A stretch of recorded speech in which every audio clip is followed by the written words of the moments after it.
Thank you, everyone. So this morning, I was preparing to teach my 5th grade catechism class about Lent this evening, and I stumbled upon this funny article I wanted to share with you. It was top 10 things that you should give up for Lent. Number 10, Charlie Sheen. Number 9, book reviews for books that haven't been released. Number 8, the King James Version of the Bible. Number 7, Bieber fever. Number 6, pretending to see Jesus everywhere. Number 5, KFC Double Down. And if you're not familiar with that, that's 2 pieces of chicken with the cheese inside. Number 4, the internet. Number 3, predicting the second coming of Jesus. Number 2, giving up cliche things for Lent that in no way help you grow in your faith. Number 1B, I guess they wanted an extra one in the top 10, shouting. And number 1, drum roll please, hating everyone that doesn't agree with you.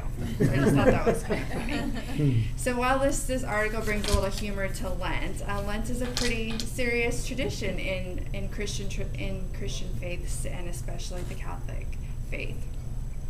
So as a practicing Catholic, I've given up something for Lent almost every year. And just to give you a little background on what Lent is, Lent starts tomorrow. So after all the fun festivities of Mardi Gras, that's when everyone gets serious. It's a time to think about the sacrifice that Jesus made for us. And one of the things that Catholics do during this time is they give something up for Lent.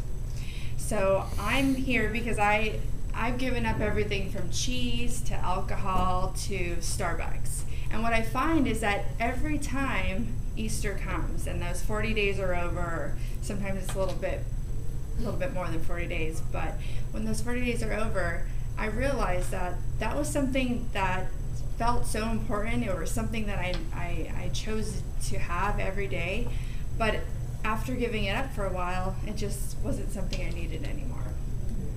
So why should you give something up for Lent? I think everyone should give something up for Lent, and even if you're not Catholic, because there's a few different reasons why I believe it could be helpful for anyone.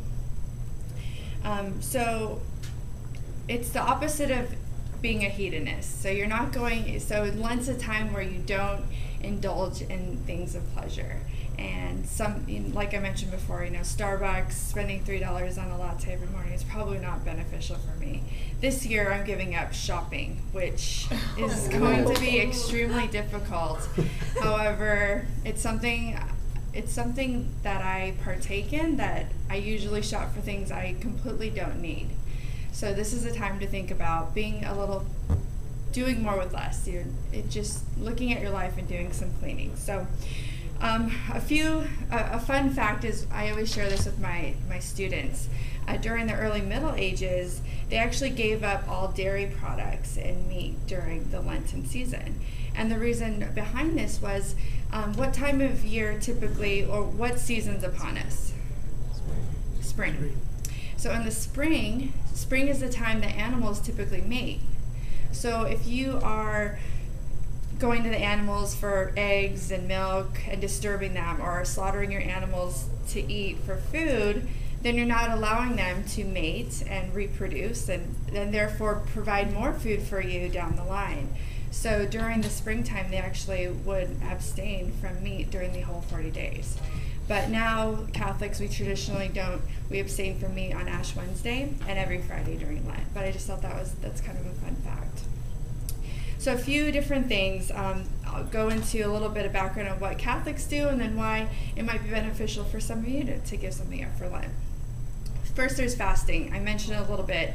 On Ash Wednesday and Good Friday, we fast, which is typically maybe one meal, but we don't. What we're really trying to do is focus on our concern for those that are poor, and the poverty that is out there, and that people don't have a lot of food to indulge in. So by taking those couple of days to really maybe just have that minimal amount of food that you need to survive that day, rather than indulging in large quantities of food, you kind of get to see what some of those people struggle with every day who don't have a lot of money. Also, just really thinking about anyone who's in need for any reason. Also, I talked a little bit about abstaining. So Catholics typically abstain from meat, again, on Fridays and on Ash Wednesday. And really just kind of think sparse and simple meals during this time.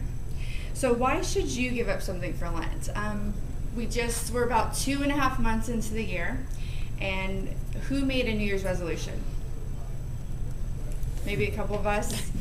And so who's doing well with their New Year's resolution? All right. So, I mean, there's statistics out there. A lot of us, unfortunately, after a month or so, we kind of forget, we put it on the wayside. So Lent could be a second chance for you to start that New Year's resolution again. It could have been that one thing that you can kind of morph it into that something you're giving up or changing about your life these 40 days. Also, it's a good time to do a self-assessment. Think about what you have in your life, what you really need and what you might not need, and just make that vow to give it up during this time. And also, who likes making a list of things they have to do, maybe for the day or the grocery store? Exactly. And who doesn't like checking off something from that list or getting a complete list? So this could just be that time where you know that other people are giving something up, and you can kind of feel the pain of other people and decide to be disciplined and achieve a goal of maybe getting rid of something that just really isn't important in your life. So again, a last thing, and even if you don't decide to give something up, you might want to think about giving your time to people who may need your help. So volunteering is something that a lot of people do. It's called almsgiving, and it could be something, instead of giving something up, that you actually just give your time to people who need it. So just think about that. It's only 40 days. I think anyone can do anything in 40 days. And remember, it starts tomorrow and ends on Easter Sunday, which is April 24th. Thank you.